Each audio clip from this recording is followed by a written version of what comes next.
today's presentation has the title of how to deploy network-based intrusion detection systems in vehicles.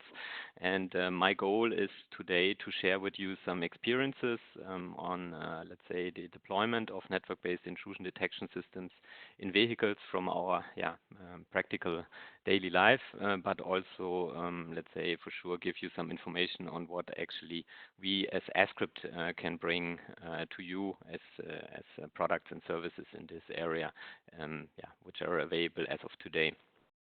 The focus will be actually on the controller area network. So there's certainly other in-vehicle networks, and we will also shortly touch them.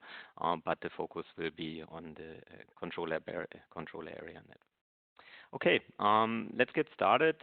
But beforehand, I would like to very shortly introduce myself. So Megan already told you I'm a lead product manager IDPS at Ascript, and I'm with Ascript already since 2013, and even before that time I was working in the automotive security already. So as a security researcher, and then at Ascript as a consultant, and in many other roles, always in the automotive security and even a little bit broader in the IoT security. Because for me, the Internet of Things includes the automotive security because for me, the automotive, the car, is actually a very huge thing in the Internet of Things. And I'm really passionate about that. If you would like me to ask what's my current main challenge, I would say it's actually to get even more talents in our global team. So we do have a global team at Ascript. We are talking about more than 400 employees at 19 locations, and a lot of them working also in the area of IDS. But we see right now really that there's increased market need for and request for IDS solutions, and for sure, therefore, we want to increase our team even more, and that's one of the nice but also interesting challenges, to have more talents in our team to serve our automotive customers even better. Okay, I hope this is good enough for a short introduction. Unfortunately, I cannot ask you some questions back, but I hope we will find some time in the Q&A later to exchange. So the structure of today's presentation is like 4 big points. So the first one is we want to talk about the motivation. So why do we actually consider an IDS? So IDS is additional effort. So why should we actually do this? And a little bit broader sense, we will also have a look to automotive security and the need for that. And here especially to the currently ongoing legislation. Then we will have also a technical overview because there's multiple IDS solutions, technologies available, and we want to classify them a bit so that we know what we are talking about is network IDS today.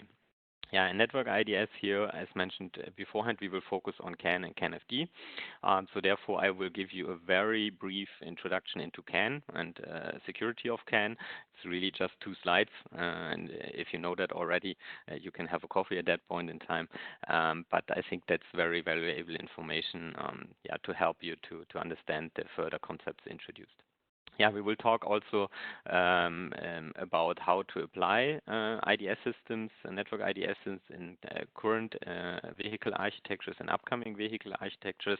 And I will also share a bit of how we believe that that you can do a good comparison of IDS systems. So how to find out what is the right system for you actually. The section number 3 is then basically about Syclo IDS, which is actually our network intrusion detection system for CAN. So we will have a brief introduction, what is Syclo IDS about, and we will see some exemplary detection features, and also I will show you how to configure such kind of features in our GUI, so our graphical user interface configuration tool, so that you can also, let's say, understand the workflow and what will happen as you decide for Syclo IDS. And finally, have a conclusion and an outlook, and then I'm very much happy that we will have time for Q&A.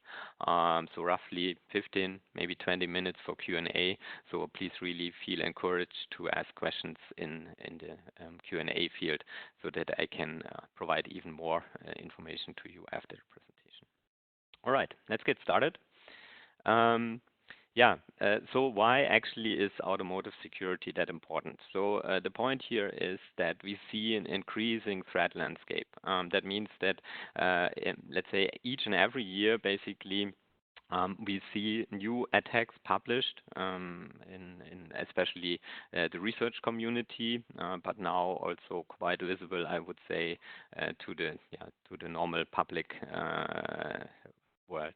Yeah, and actually this all started back in 2004, roughly, so very same time as script was funded, and then in 2009 and 2010 we saw some first publications on real vehicle hacks, which had been at least well received in the in the research community, and also a lot of OEMs took this information very seriously and started to work more intensively on automotive security. But the real changer was then in 2015, the hack which was published actually by these two gentlemen here, Miller and Walasek, who really, let's say, took the effort to create some nice videos and also some nice publications, which are not only nice to read from a researcher point of view, but also kind of funny, I would say, to read and or fun to read. So therefore, they reached a way broader audience and made the topic of automotive security even more interesting for the public. And this is continuing all the time. So latest hacks which are mentioned here is from 2020 from the Black Hat. What I liked with that publication was that it was a joint publication of the people who did actually the hack and the people who had to, let's say, sort out this problem and react on that. So the collaboration between the actual hackers and the OM was very nice to see here. And this is what I would also call responsible work. Based on all that, let's say there is some generally accepted security mechanisms meanwhile, and I just take two of them here from the paper, 2018 paper of Miller and Walasek. We should have network segregation. So this is not the topic of today's call, but it's something which I really urge you to consider. You should have an EE architecture which is well structured with clear interfaces between the areas and firewalls in place to really have a strong network segregation. But additionally, we need to have real-time detection and reaction for what is happening in the vehicle. Why? Because we are, let's say, at the end of the day, not superheroes, and the security is never absolute. So whatever security mechanisms we integrate, they might fail in the future. And so therefore we want to have some kind of a system to detect also what we not have anticipated in terms of attacks for the future, to learn, and then for sure improve again our prevention mechanisms to be again in a safe state. Yeah, and this is not only, let's say, meanwhile accepted in the industry, but it's also, let's say, received at legislation and lawmaker level. And so therefore, I would like to share with you just some excerpts from the UNECE Work Package 29 document, which was adopted as a regulation for new vehicle types in June. And in this requirements document, legal document, we do see 4 disciplines, which shall be considered by an OEM if they want to launch a new vehicle type. And actually, the discipline number 3 is the one we are talking about today. So detecting and responding to security incidents across a vehicle fleet. So this is a legal document. So what you don't find here is a specification. You should have this or that kind of a detection system or this or that kind of a monitoring solution. It's really a legal requirement that an OEM needs to think about how to address that for a particular vehicle type. But I think the UNECE is quite clear here. We see here some more excerpt of that from section 7, for example. So that you should really be able to detect and prevent. You should be able to monitor, or you should have the technologies to support the monitoring capabilities, and you should have even the capabilities to store data and have data available for forensic capabilities. So in case something happened to your vehicle, you need to be able to have the data for forensic analysis to understand the root cause of what was actually happening. So this is the main part of the document, and there's even an annex, and I would also like to share a short introduction to this annex to you.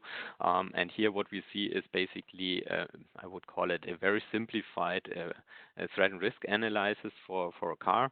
So that means we see typical threats for a car, and we see how that threat could look like in practice. Like for example, the threat number 4.3.2 is threats to the vehicles regarding their communication channels. And as a concrete example of that, we see here the 11.1, the malicious internal e.g. CAN messages. So what we see here is already that really internal messages are addressed, and also especially CAN is addressed, but it's for sure only in e.g. So means if you use other communication technologies in a car, then having a CAN IDS is maybe not good enough here. Yeah, and there's even some proposals from the UNECE creators how to counter that attacks or to react on that. And for the example 11.1, the malicious internal CAN messages, we see the measure number 15, which is stated as measures to detect malicious internal messages or activities should be considered. Again, it's a legal text, so don't expect that there's, let's say, a perfect specification which tells you need to have this and that detection methods, you need to transfer the data in this and that format. That's not what a legal document is intended for. This is what we as a cybersecurity and automotive community need to fulfill now and discuss now and agree on. But we see here that, let's say, the topics are clearly identified by the legislation. Okay, so I think that should be good enough as motivation for today. So automotive security is an important topic, and having a monitoring solution for that is vital to have a holistic and also a life cycle solution for automotive. Yeah, next topic is how to actually classify in-vehicle IDPS components. And let's start with a very general notion. So IDS, what's an IDS about? An IDS is an intrusion detection, so this can be a device or can be software, so it's very general here, that monitors a network or a system for special activity, which could tell us that there is an attack actually ongoing. So most likely we see also other information by this monitoring, but the real intention is to identify those activity which is related to an actual attack. If such kind of a system is able to directly respond to that kind of attacks, then we call it an intrusion prevention system. So in global, we can say it's always the goal that you learn something from an IDS and then you improve your prevention mechanisms in the car, which you might already have, like firewalls or so, and then you're safe again. So in terms of a life cycle, IDS and IPS always belongs together. But if you want to, let's say, have direct reaction in a car, where the IDS directly triggers some countermeasures, then you call this an IPS system. From my experiences, most customers want to start with the IDS because having an IPS which takes direct action might also cause problems with reliability and safety. And so therefore it's, let's say, the more professional approach to detect and then analyze and take a decision, a meaningful decision, but rather not activate some countermeasures automatically. If you have a look to IDS, then we have different kinds of IDS. I start with a host-based IDS. So a host-based IDS monitors and actually the host where this software is installed. And in our case, this would be an ECU. And a typical application is that you run such kind of a host-based IDS on your telematics ECU or your infotainment ECU, which has a very rich operating system. And so you want to understand if somebody is hacking exactly this ECU.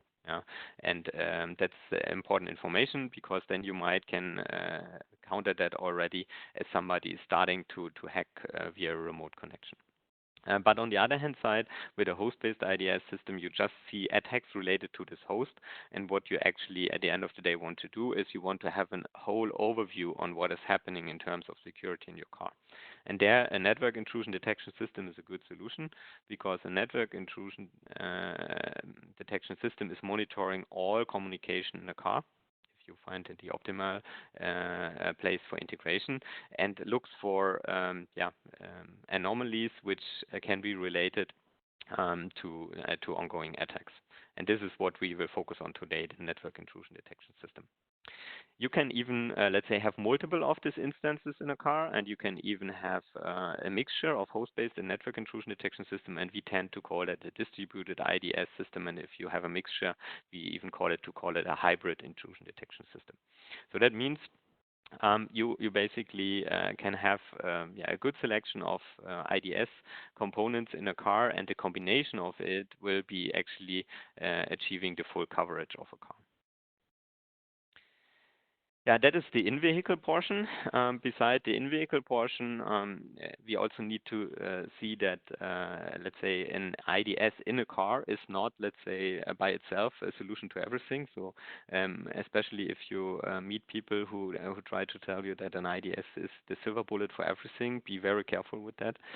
So, my personal let's say statement to that is, first of all, you want to build a secure car, so you want to integrate best practice automotive security technologies first, like secure onboard communication, like having network segregation, and then you want to add IDS on top. But it's not a replacement, so that's the very first thing. And the second thing is having an IDS in a car is nice, but the real benefit comes if this IDS plays in a whole security monitoring solution.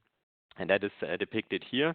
Yeah, so you have the in-vehicle IDS systems, can be network IDS, host-based IDS, or a mixture, which actually provides the data via remote connectivity, can be mobile phone network, can be also the Wi-Fi at home. To a so-called vehicle backend. So this can be your backend if you're the OEM, and if you want to have the control over your data, then there is absolutely the possibility that all this data first arrives at your backend, and then you provide that data for further analysis. So that's absolutely feasible. If you want to, let's say, give all this responsibility to a provider of a backend solution at VSOC, that's feasible as well. But let's say any monitoring solution should be open to also include your vehicle backend. Yeah, then all this data, which comes from the vehicle, but also from the OEM backend, typically arrives in an analytics solution.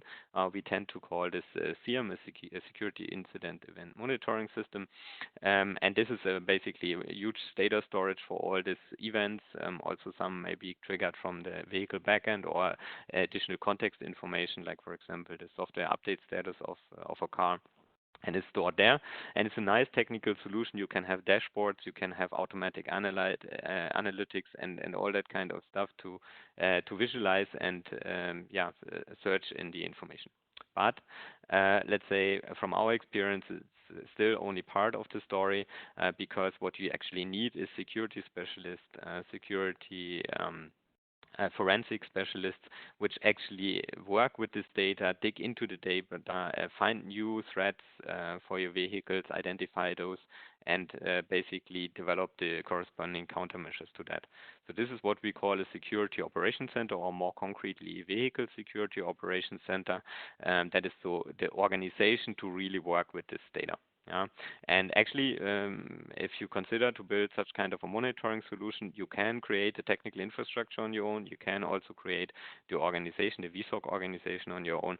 But just let's say it's quite a costly activity, and it's very hard to find this experts. So we really recommend to have this as a shared infrastructure in the industry, surely considering data privacy to share costly. But this is, I would say, a subject of maybe another webinar. For today, this should be good enough, and now we will look into the car and how to deploy IDS systems there, network IDS systems, and have a more technical view. Yeah, network IDS for CAN and CAN-FD is the second big topic we will talk about. So therefore, I will now have 2 slides on CAN, so control area network, and the security of CAN. It's very, very simplified and really short. So, but if you are an expert on CAN, you might take the chance to get you another coffee for 3 minutes, and then come back. If not, I think it's very helpful information for you to understand the next steps in our presentation. All right. So what's CAN about? So CAN is actually still the most prevalent network technology in today's vehicles, and that's interesting because it was already developed in the 1980s. So it's a quite well-established technology, I would say, and it was actually developed by Bosch and Intel at that point in time. So our mother company was part of that. And it's actually designed as a robust, and this means mainly reliability and safety, and we come to that security is not meant here, a bus protocol. So bus protocol means that every node which is connected to a bus can actually receive the messages on the bus. There's nothing which blocks that CAN nodes from receiving the information on the bus, except there's additional, let's say, implementation to filter in the component itself, but let's say from the bus itself, there's nothing which can block the receiver to do that. And also, typically, every CAN node is able to send messages on this bus. So this is here a small picture of that. So it's basically two wires, the CAN high, CAN low, and each and every ECU is connected to these two wires to get this communication done. You can also have multiple of such buses, and they are connected and typically via gateways, and we will see an example of a gateway-based EE architecture later during the slides. Yeah, what about security? So as CAN was developed, automotive security was not a topic yet. Yeah, so nobody thought about that somebody will start to hack the vehicle at that point in time. Also, the vehicle was really considered as a closed system, and it was therefore, let's say, not expected that somebody will connect maybe via a mobile phone. You could not expect this in the 80s, and then start to steer your vehicle. So there is upper layer protocols on CAN which have some security features, diagnostic protocols with better and worse, I would say, security functionalities. And there's even standardization to have secure onboard communication, which is a protocol on top of CAN to realize secure onboard communication. It's standardized in AUTOSAR, and that can help you to increase the security level on CAN, and I absolutely encourage you to do so. Again, an IDS is no silver bullet. It's an add-on, but it's not a replacement, for example, for secure onboard communication. On the other hand side, secure onboard communication, for example, is also limited, so it causes additional a payload, which reduces the overall data rate which is available for the applications, and also, let's say, the invocation of the necessary cryptography is kind of costly, so therefore you can rarely have it for all the messages on the bus. So I would really say it's a combination of mechanisms you want to have. So what is actually an attacker trying to do is he seek to compromise ECUs typically. Yeah. So in the best case, this is ECUs which have remote connectivity, and as the attacker succeed to compromise this ECU, the attacker is able to physically manipulate the data on the bus. Yeah? So send our own messages, for example, on the bus. And this is basically the biggest threat, I would say. But it's important for me to say that's also very important that you consider local and physical attackers in the network, and that you not only go for, let's say, protect at the gate, but today's cars have so many local interfaces, diagnostic interface, maybe a USB in your infotainment system, and maybe even the tire measurement system, connected to your in-vehicle network. So there is also local attack paths available, which needs to be considered. So therefore, not only remote ECUs are relevant. But at the end of the day, what we want here to achieve with our CAN IDS is we want to detect that somebody is actually manipulating the CAN traffic, for example, by injecting own messages. Yeah, second slide on CAN, and then we are done basically with the theory, is we should know what is a message identifier. So on CAN, we do have message identifiers, which, as the name say, identifies the messages. So those identifiers are either 11-bit or 29-bit in the extended mode bits long, and they basically identify the message. That means by knowing the identifier, we know what is the content of this actual message. So that is very much different to what you know from, for example, if you come from an IP world, because the CAN does not know any destination address. So we don't know where an actual message is sent to. It's just broadcasted on the bus, and there's no routing based on this destination address. Yeah, implicitly, this means also that the message identifiers also is identifying the ECUs which are sending these messages, kind of source address, but not the same, because each and every message identifier should be, in an optimal scenario, unfortunately it's not always the case, only assigned to one ECU, and then if the messages are sent by this ECU with this and that identifiers, that that is the identifier which belongs to that actual ECU. Yeah, as already mentioned, the message identifier gives the information what's actually the content of this message, and so therefore the receivers use this identifier to decide which information to read from the bus and actually process. Yeah, and last but not least, the message identifier has a second job. It's about prioritization. So the message identifier is used during the so-called arbitration process. That means when there's multiple messages on the bus ready to be sent, they compare basically the message identifiers, and the message identifier, which is the lowest one, has the highest priority and is basically sent first. So that is how also the bus access is managed in controller area network by this message identifier.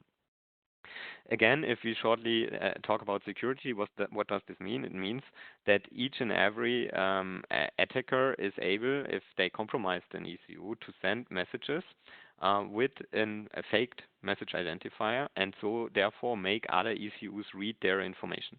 And this is exactly the scenario we want to avoid by a CAN intrusion detection. Okay, then now let's talk about how to get the IDS basically into the vehicle, and there's let's say a lot we could think of.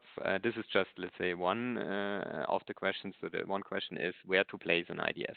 So what I depicted here is basically two different EE architectures. So to the left-hand side we see a kind of legacy architecture without any gateway. So I really don't recommend that. I really recommend to have network segregation, at least to separate the OBD port, but better also to have more segments in the car.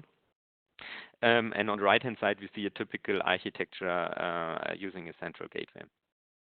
Yeah, and where to place IDS now? So in the legacy architecture, it's basically you can decide freely on which ECU you host the Syclo IDS or any other CAN IDS, because you see all the messages on the bus because it's a broadcast bus.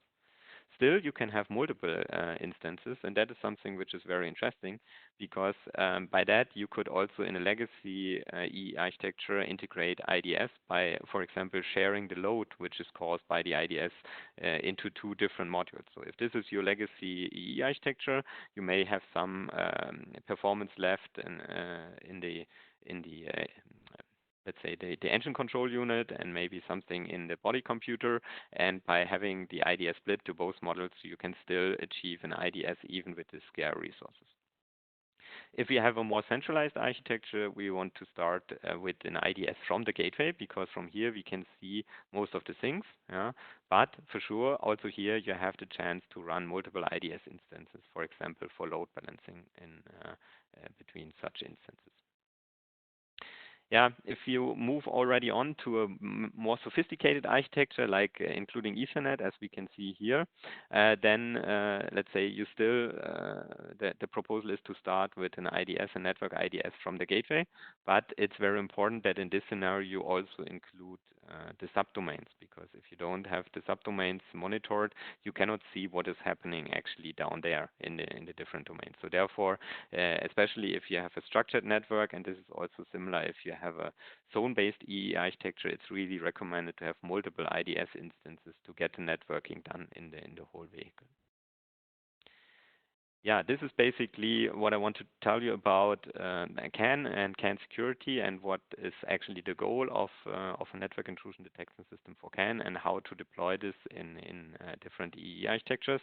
One topic which I would like to, or two topics which I would like to add at this point in time is, yeah, really be careful in assuming that it's sufficient to protect at the gate.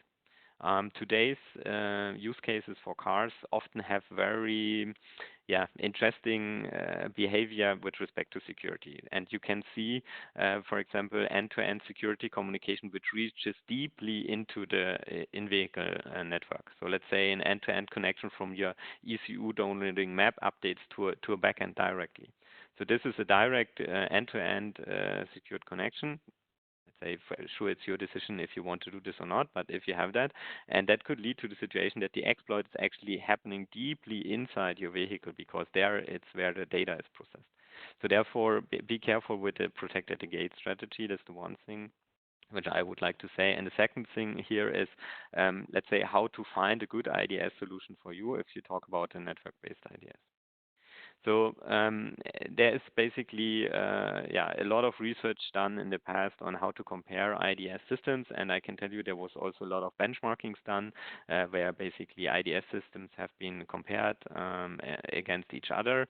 And frequently I see in RFQs requirements, so you should have, for example, this detection rate and that false positive rate. I recommend you to be very careful with that kind of requirement, because the question is always, what is my reference data set? Yeah, if I want to, let's say, be only, let's say, successful in an RFQ, I can always choose a reference data set which suits my solution. Yeah, so therefore, really comparing IDS solutions, network IDS solutions, simply by such kind of values is very hard. What I suggest to you, and as an example, I will show you our solution in the next, is that you really also look into the other parameters, like, for example, what is the complete ecosystem? Is the tooling available? What is the strategy? What is the different amount of detection features and how they work with each other? So I would say this is more effort to look into that, but it's really worth the effort, because you will have the way better decision at the end of it.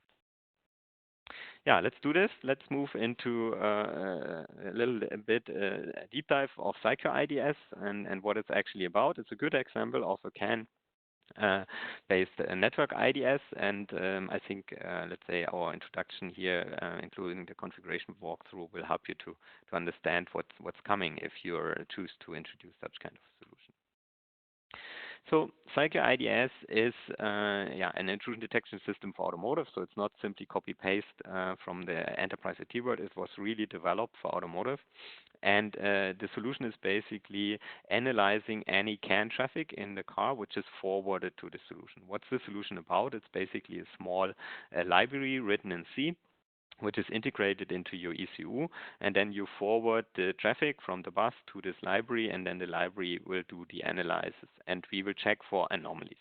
And anomalies can be related to attacks, but can be also related to, for example, a malfunctioning ECU. So interestingly, such kind of an IDS system will also help you to improve the quality of your car. Syclo IDS comes with a configuration UI, and we will look into that in more detail in the next slides. And this configuration UI helps you to generate rules and to simulate the rules before you actually deploy the IDS system to a car. So that's way faster than testing everything in the car. And the good thing here is that this configuration UI is actually provided to you, meaning that you can always check the IDS rules by yourself. It's a totally white box solution. Yeah, as we see anomalies, we store them locally in the ECU, and they are then finally also sent to the Vehicle Security Operations Center. But surely this depends on your strategy, how you want to upload log data. We distinguish two different kinds of detection methods. So we call this heuristic detection and signature-based detection. So what is the difference? We use these terms kind of from the malware protection area, but it's not the actual scientifically super correct term. But heuristically means we describe the normal behavior in a car, so the expected communication behavior, and then we look for deviations to that. And as we see these deviations, and this might not come with full certainty, meaning we may have only, let's say, accuracy which is less than 100%. We say this is an anomaly and we should look into it. We have not yet decided it's an attack, it's just an anomaly. So This is what we call the heuristic mechanisms. And additionally, we do have signature-based detection mechanisms. That means we describe actual attacks which are known for this car or which we have anticipated as security experts which could happen to this car and detect those. And for the signature-based detection mechanisms, we have for sure then a very high detection rate because you see that, you know what's ongoing, you have an attack. So that is something where you also want to look into direct countermeasures on the long run. Yeah, let's go a little bit deeper into that. So how we actually created the Syclo IDS. So we reuse, or what is our assumptions to that? So first of all, we reuse the tremendous OEM invests in the specification of in-vehicle communication. So for sure, OEMs specify what is happening in their cars because they need to make ECUs to work together. Yeah? So there's huge specifications on that available, either DBC format or RXML formats if you have more from the AUTOSAR domain. And we use this available information to create the basic rule set of our IDS. So we do this, let's say, with some automatic rule generation supported in our tool. And the interesting thing is that this rule set is very effective and on the other hand side also very efficient. Yeah, so it's really small implementation, and so you can really apply this in today's microcontrollers. We use for that our unique Bosch in-vehicle network expertise. So as we develop CAN, we know a lot about that, and we optimized our solution for that. Yeah, and let's say Syclo IDS itself has more than 15 different detection methods, which are also interlinked with each other. And what I will today show you is just two of the very basic detection mechanisms, which are easy to understand. It's about the frequency detection and the whitelisting. So let's have a look into that. So what's whitelisting about? So whitelisting is pretty simple and straightforward. So in a CAN network, in a car, you should only see those messages which have been specified by the OEM. If you see anything else, that's an anomaly which is interesting to us. Second, frequency detection. The important CAN messages on a car are typically sent with a fixed frequency. So let's say they are repeated every 10 milliseconds. Why? Because the system needs to be able to detect if the actual sender is, for example, broken, yeah, and then need to start a safety routine or something like that. So this frequency behavior is initially also not triggered by security, but it's triggered by safety and reliability requirements.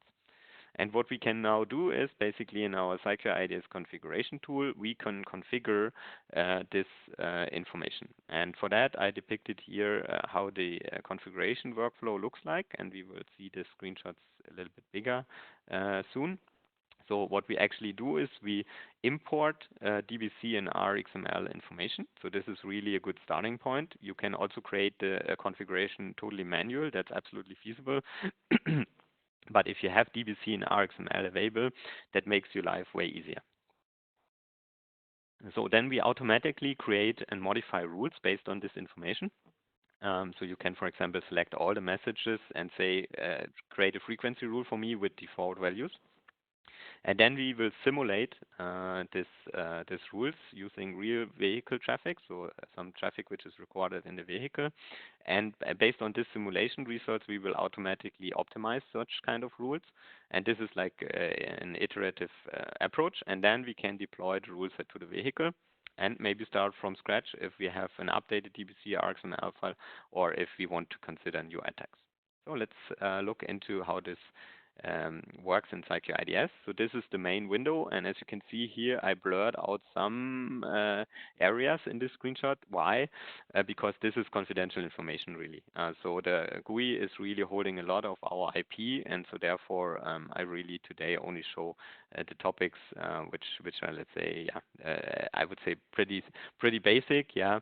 And if you're interested in more details, we're absolutely happy to have a direct contact with you. But in this public environment, we focus on the stuff which is kind of basic today. Yeah, what you see here is basically all the messages which have been imported to the tool, and that's at the end of the day already the whitelist, meaning if there's messages on the bus which are not in this list, this is an anomaly. What we see here is the frequency tab. In the frequency tab, we configure the frequency of the messages. So this information is typically also available in a DBC and RxNR file. So we read that. So here, this is the message period. And then we set some lower and upper bound period. So meaning if the message come too fast or come too slow, then we create create a report. And sometimes this information can be also read from RxNR file. If not, we start with some default values, and then we can optimize the values in the tool using our simulation. Yeah, this is actually the simulation tab, and here we run some vehicle traffic. So what is happening is, after you create the configuration and run the simulation, we on the fly compile the binary, and this binary is then, let's say, used also in the vehicle later on. And what we see here is the feedback from the binary with the actual applied configuration, and then we see the orange things here is anomaly reports. And if we are in a state where we know that this is actually not an attack but just an anomaly which needs to be solved, we can right-click them and then do something, some change to the configuration to get rid of this anomaly report. And this is what we did here. We changed the average over max period to 2. Let's skip for a moment what does this mean, because we are running also a little bit out of time. But at the end of the day, we do have a clean result here of our Syclo IDS tool. Yeah, benefits of Syclo IDS, you can read this, let's say, at home later on for sure again. So I would just like to mention one thing. Syclo IDS is a totally white box security solution, and this is something which we really recommend. Don't buy a black box into your car. At the end of the day, you are responsible for the security policy in your car, and so therefore you should have also the control. That's what we believe, and therefore we built the Syclo IDS configuration tool, which I showed you, and any customer who is using Syclo IDS receives this GUI and can build configurations themselves and also optimize configurations and validate configurations themselves. That's the one thing. And the second thing is really look for a complete ecosystem. And this is also something which we can offer globally, also including the Security Operations Center, but also having our experts available globally from Asia to North America, Europe for sure. We can help you with all that. As a teaser, Syclo IDS also helps you during the vehicle development to improve your quality. I will not go into this detail, but instead I will let's say conclude here with the summary that if you go for non-only CAN EE architecture but also Ethernet, you should have a similar solution for Ethernet as well. I can offer you Syclo Gate here, so that is maybe a topic for another webinar, that you learn about the Syclo Gate and how this can help you to secure your Ethernet communication as much as secure, at least as CAN, and I would say we can be even better on Ethernet, and we shall do so, because Ethernet will be there for a long time. Yeah, that's basically the summary of today. So I would like to conclude with 3 key messages. And IDS is actually a part of a holistic cybersecurity strategy, but it's no silver bullet to it. This is really important to me. I really like to discuss IDS with you, but you really need to take care for the rest of the cybersecurity strategy as well. And AskScript is very much happy to help you here with experts and well-established products. An in-vehicle IDS component is a vital part of a vehicle security monitoring solution. We really believe that you need information from the vehicle to get the full picture, and it's not good enough to just backend monitoring. And network IDS systems are available technology today, so you don't need to wait for stronger ECUs or so. You can really have this for your today's ECUs and your today's EE architectures. And the benefit of a network IDS is that you really can detect attacks independently from the actual attack path. And that's something which is good, because it gives you the most coverage. Yeah, so therefore, let's get started. Define your security monitoring solution. We are happy to help. Conduct a risk-based security analysis of your EE architectures, so that you really ensure you have the automotive security best practice fulfilled, and put the IDS systems at the right point in your architecture. Select the right IDS technology. Yeah, I told you network IDS for CAN, Ethernet, host-based IDS, also finding the right vendor for sure, and then realize this infrastructure. Yeah, and here you need either help from your tier ones or you want to be in the lead yourself. That's a strategic decision by OEM departments. And please don't forget the IT department to get the whole solution done, especially with the backend. Yeah, and then finally, get your organization ready for that. So continuous monitoring is a tedious task. It's an ongoing task, and people need to be trained, and you need to regularly inspect and adapt what you're doing here. Bye. Thank you for listening.